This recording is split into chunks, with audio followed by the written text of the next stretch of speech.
มนุษย์จะบำรุงชีวิตด้วยอาหารสิ่งเดียวหาไม่ได้ แต่บำรุงด้วยพระวจนะทุกคำซึ่งออกมาจากพระโอษฐ์ของพระเจ้าพระคำคือชีวิตต่อจากนี้ไปขอเชิญท่านรับฟังรายการพระคัมภีร์ทางอากาศ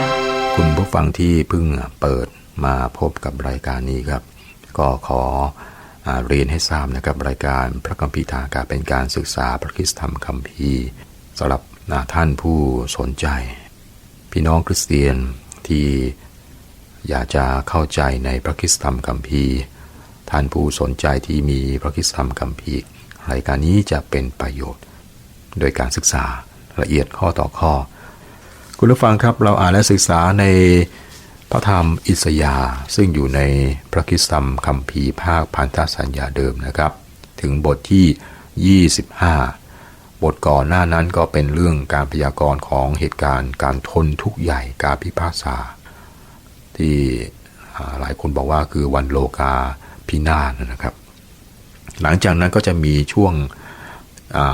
โลกที่จะมีสันติสุขมีผู้ที่เป็นพระผู้ช่วยให้รอดหรือพระเมสยานั่นคือพระคริสต์นะครับมาปกครองนะครับเราทำให้โลกเนี่ยมีสันติสุข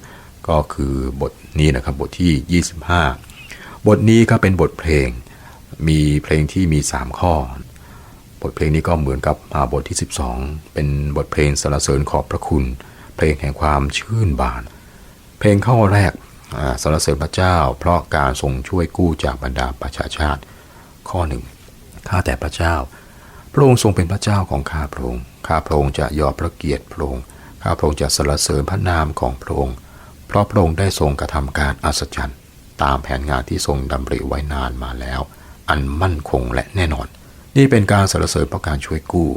เป็นบทเพลงแห่งความยินดีความอัศจรรย์และการนมัสการล้วนๆกับเกิดมาจากใจที่เต็มล้นเพราะว่าผู้ที่นมัสการได้มาถึงความรู้ใหม่ว่าพระเจ้าเป็นผู้ใดและทำสิ่งใด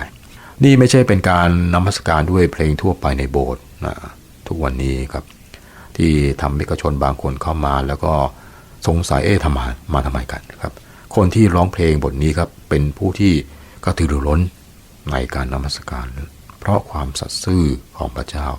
และความเที่ยงแท้นะครับซึ่งเป็นลักษณะของพระเจ้าแล้วก็แปลกสำหรับมนุษยชาติผู้เขียนพระธรรมสดุดีก็ร้องว่าอย่าไว้ใจในมนุษย์ความสัตย์ซื่อเป็นผลของพระวิญญาณไม่ใช่การงานของเนื้อหนังความจริงว่ามนุษย์ก็เป็นตรงกันข้ามในสดุดีบทที่116ข้อ11บอกนะครับข้าพเจ้ากล่าวในเวลาตกใจว่าคนเหล่านี้เป็นคนโกหกทั้งนั้นมีคนหนึ่งเขาบอกผมมีเวลามากที่จะคิดทบทวนแล้วก็เห็นด้วยกับสดุดีบทที่116นะครับคนหนึ่งเขาอายุมากผ่านโลกมาเยอะจริงข้อ2เพราะพระองค์ได้ทรงกระทำให้เมืองเป็นกองขยะเมืองมีป้อมเป็นที่สลักหักพังวังของชนต่างด้าวไม่เป็นเมืองต่อไปอีกจะไม่ก่อสร้างขึ้นอีกเลยอดีตก็ผ่านไปครับพวกเขาได้รับการช่วยกู้จากศัตรูในอดีตพวกเขาไม่ต้องมีกำแพงล้อมเมืองเพื่อป้องกันอีกต่อไปข้อ3เพราะฉะนั้นประชาชาติที่แข็งแรงจะถวายพระสิริแก่พระองค์หัวเมืองของบรรดาประชาชาติที่ทารุณจะเกรงกลัวพระองค์นี่อาจจะหมายถึงอะไรครับหมายถึงการกลับใจใหม่ในระดับโลกหรือไม่ส่วนตัวบอกว่าน่าใช่ครับนี่คือยุคพันปี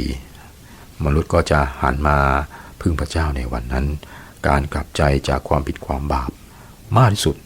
มากสุดในเหตุการณ์ในอนาคตนะครับเมื่อคืนแห่งความบาปและการทนทุกข์ใหญ่ผ่านไปแล้วการร้องไห้จะอยู่เพียงคืนเดียวแต่ความชื่นบานจะมาในเวลาเช้านั่นคือความหมายของตอนนี้ครับจะมีความชื่นบานอย่างไม่มีขอบเขตในระหว่างยุคของอาณาจักรพันปีข้อ5เหมือนความร้อนในที่แห้งพระองค์ทรงระงับเสียงของคนต่างดาวร่มเมฆระงับความร้อนฉันใดเสียงเพลงของผู้ทารุณก็เงียบไปฉันนั้นพวกเขาระลึกถึงการมีประมาทที่น่าเกลียดของวาระสุดท้ายของบุคคลที่มีข้อเขียนเกี่ยวกับเขาว่าผู้กีดกั้นขัดขวางและยกตัวขึ้นต่อสู้อะไรที่ได้ชื่อว่าเป็นพระหรืออะไรที่เขาไหว้นมัสการนั้นแล้วมันก็นั่งในพระวิหารของพระเจ้าประกาศตัวว่าเป็นพระเจ้า จากพระธรรม2เทสาโลนิกาบทที่2ข้อ4ปฏิปักษ์ของพระคริสต์ถูกปราบนะเช่นเดียวกับศัตรูทั้งสิ้นของพระเจ้าครับจบเพลงนะครับต่อไปเป็นเพลงข้อที่2นะครับมี3เพลงนะบทนี้ครับเพลงที่2สรรเสริญพระเจ้าเพราะการจะเตรียมให้กับความจำเป็นในปัจจุบันข้อ6บนภูเขานี้พระเจ้าจอมโยธาจะทรงจัดการเลี้ยงสำหรับบรรดาชนชาติทั้งหลายเป็นการเลี้ยงด้วยของอ้วนพีเป็นการเลี้ยงด้วยเหล้าองุ่นที่ตกตะกอนแล้วโดยของอ้วนพีมีไขมันในกระดูกเต็มด้วยเหล้าองุ่นตกตะกอนที่กรองแล้วของอ้วนพีอันนี้เกี่ยวข้องกับการจัดเตรียมฝ่ายร่างกายอย่างแน่นอนโลกที่ได้รับการถ่ายจะเกิดผลผลิตอย่างอุดมสมบูรณ์อย่างไรก็ตามครับของอ้วนพีนี่เป็นงานเลี้ยงฝ่ายวิญญาณที่อัศจรรย์ในตอนนั้นด้วยครับผมคิดว่าจะมีชั้นเรียนพระคัมภีร์ในระหว่างยุคพันปีอันนี้คิดเองนะครับข้อ8พระองค์จะทรงกลืนความตายเสียไปนิดและพระเจ้าจะทรงเช็ดน้ำตาจากหน้าทั้งปวงและพระองค์จะทรงเอาการลบหลู่ชนชาติของพระองค์ไปเสียจากทั่วแผ่นดินโลกเพราะพระเจ้าตรัสแล้วอาจารย์เปาโลก็อ้างถึงข้อนี้นะครับในพระธรรม1โครินธ์บทที่15ข้อ54นะครับบอกว่าเมื่อสิ่งซึ่งเน่าเปื่อยนี้จะสวมซึ่งไม่เน่าเปื่อยและสภาพมตะนี้จะสวมสภาพอมตะเมื่อนั้นตามซึ่งเขียนไว้ในพระคัมภีร์จะสำเร็จว่าความตายก็ถูกกลืนถึงปลาใช่แล้วจบเพลงที่2นะครับเพลงที่3ครับสรรเสริญพระเจ้าเพราะการคาดหวังความชื่นบานในอนาคตในข้อ9บอกว่าในวันนั้นเขาจะกล่าวกันว่านี่คือพระเจ้าของเราทั้งหลายเราได้รอคอยพระองค์เพื่อว่าพระองค์จะทรงช่วยเราให้รอดนี่คือพระเจ้าเราได้รอคอยพระองค์ให้เรายินดีและเปรมปรีในความรอดของพระองค์มาถึงเพลงบทที่3เพลงที่3นะครับความสนใจนี่มาอยู่ที่พระเจ้ามนุษย์ต้องเกี่ยวข้องกับพระองค์ข้อ10เพราะพระหัตถ์ของพระเจ้าจะพักอยู่บนภูเขานี้และโมอับจะถูกเหยียบย่ำลงในที่ของเขาเหมือนเหยียบฟางลงในหลุมมูลสัตว์ทำไมจึงพูดถึงโมอับในที่นี้ครับเมื่อโมอับขึ้นพระเจ้าลงเมื่อพระเจ้าขึ้นโมอับลงในอาณาจักรนั้นโมอับลงและพระเจ้าอยู่สูงสุดเราคงจำได้นะครับโมอับนี้แสดงถึงการเป็นแค่เปลือกนอกหรือว่ากระพี้กระพี้ไม่ใช่แก่นนะครับของศาสนาข้อ12ป้อมสูงของกำแพงเมืองของเจ้านั้นพระองค์จะทรงให้ต่ำลงทรงเหยียดลงและเหวี่ยงลงถึงดินแม้กระทั่งถึงผงคลีความเย่อหยิ่งทั้งสิ้นของมนุษย์ครับจะถูกทำให้ตกต่ำนี่เป็นช่วงเวลาที่คนอ่อนสุภาพจะได้แผ่นดินโลกเป็นมรดกในพระธรรมมัทธิวบทที่5ข้อ5คนที่อ่อนสุภาพทุกวันนี้ครับคนที่อ่อนสุภาพดูเหมือนจะไม่ค่อยได้ดีในสมัยของเราครับแต่อนาคตจะได้ดีครับจบบทที่25ต่อไปครับบทที่20ได้บอกเรื่องราวเกี่ยวกับอาณาจักรนะครับมองไปในอนาคตบทที่26ข้อ1บอกว่าในวันนั้นเขาจะร้องเพลงนี้ในแผ่นดินยูดาห์เรามีเมืองเข้มแข็งเมืองหนึ่งพระองค์ทรงตั้งความรอดไว้เป็นผนังและกำแพงนี่คืออนาคตของพวกเขาในวันนั้นจะร้องเพลงนี้ในยูดาห์พวกเขายังไม่ได้ร้องเพลงนี้ในทุกวันนี้ครับร้องไม่ได้เพราะว่ามีเหตุการณ์การเมืองความไม่สงบอะไรต่างๆการกลับสู่อิสราเอลในเวลานี้ไม่ใช่การสำเร็จของคำเผยพระวจนะนะครับไปที่ข้อ9นะครับมองภายในวิญญาณของข้าพระองค์อยากได้พระองค์ในกลางคืนจิตใจภายในข้าพระองค์แสวงหาพระองค์อย่างร้อนรนเพราะเมื่อการพิพากษาของพระองค์อยู่ในแผ่นดินโลกชาวพิภพได้เรียนรู้ถึงความชอบธรรมวิญญาณของข้าพระองค์อยากได้พระองค์ในกลางคืน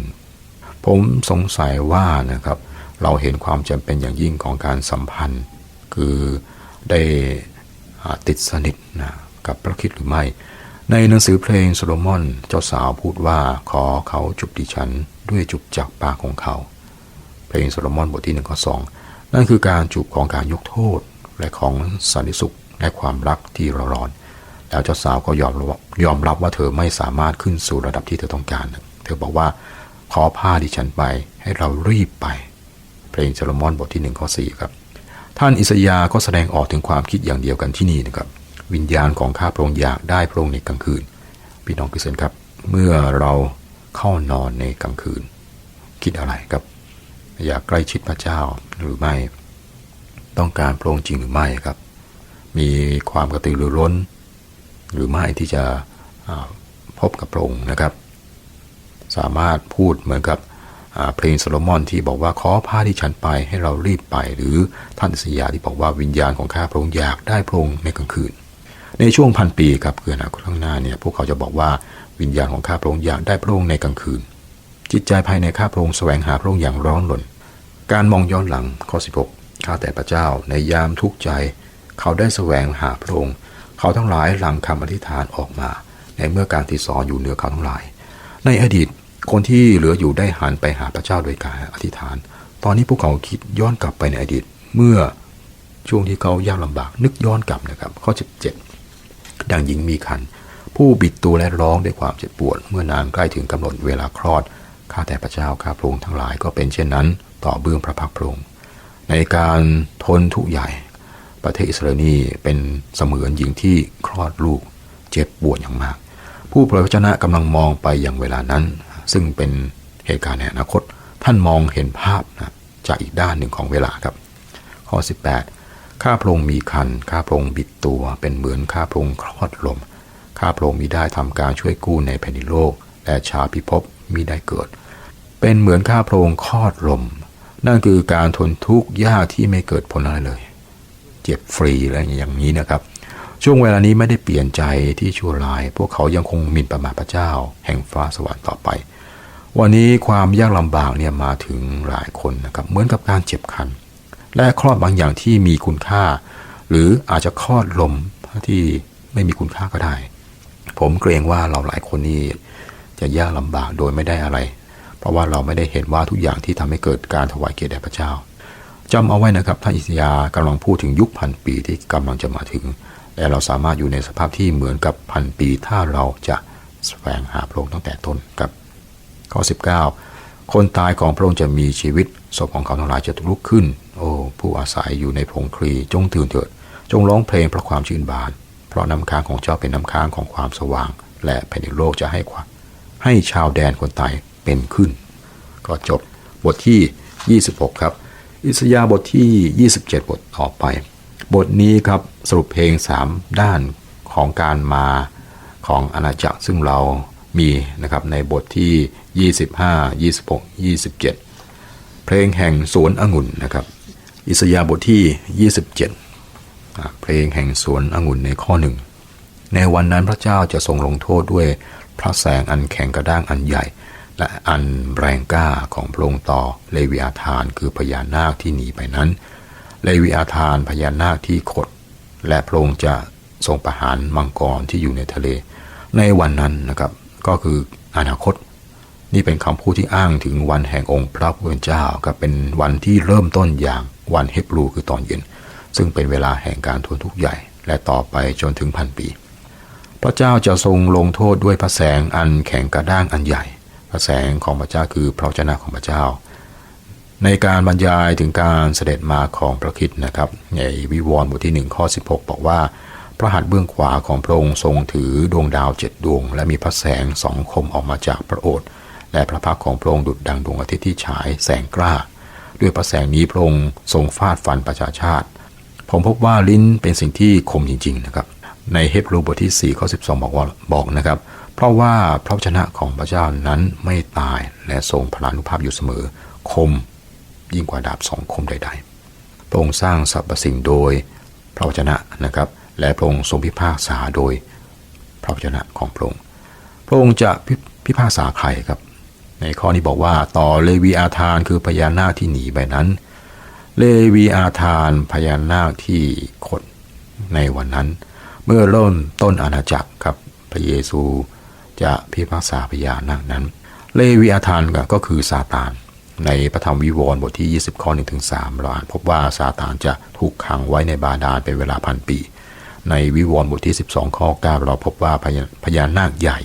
ซึ่งเป็นงูดึกดำบรรพ์ซึ่งเขาเรียกกันว่ามารและซาตานผู้ล่อลวงมนุษย์ทั้งโลกก็ถูกผลักทิ้งลงไปพญานาคและบริวารของมันก็ถูกผลักทิ้งลงไปในแผ่นดินโลก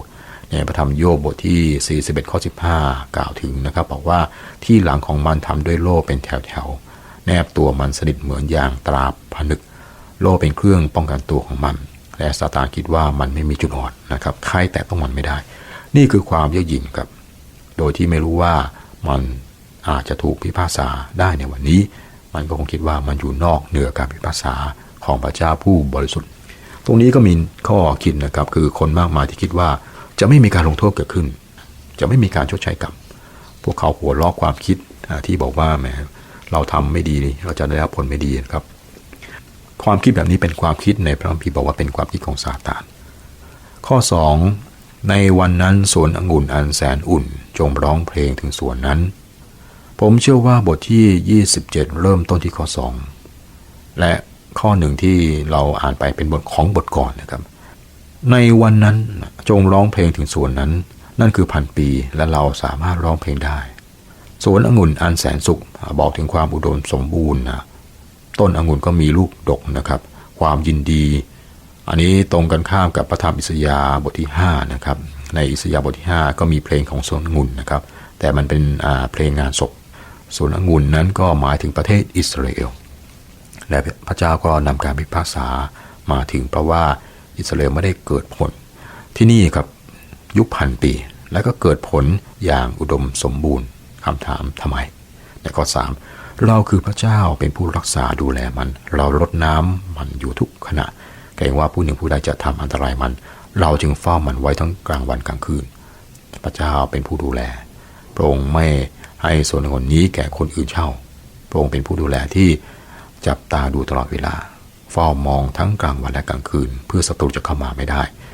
นี่ควรจะบอกบางอย่างแก่คนที่เชื่อว่าพระเจ้าเลิกยุ่งกับอิสราเอลแล้วนะครับพระคัมภีร์บอกชัดเจนว่าพระองค์จะไม่เลิกยุ่งกับอิสราเอล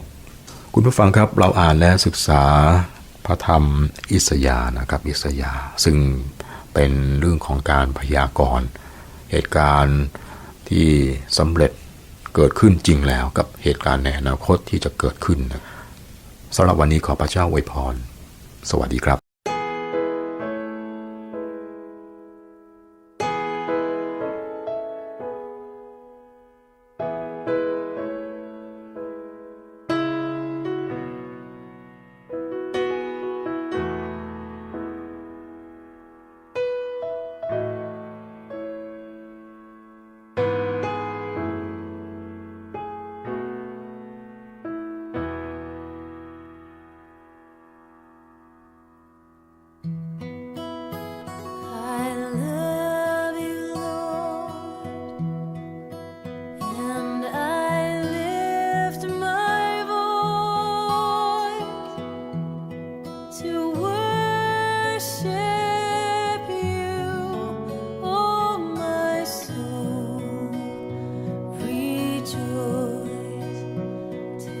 Joy.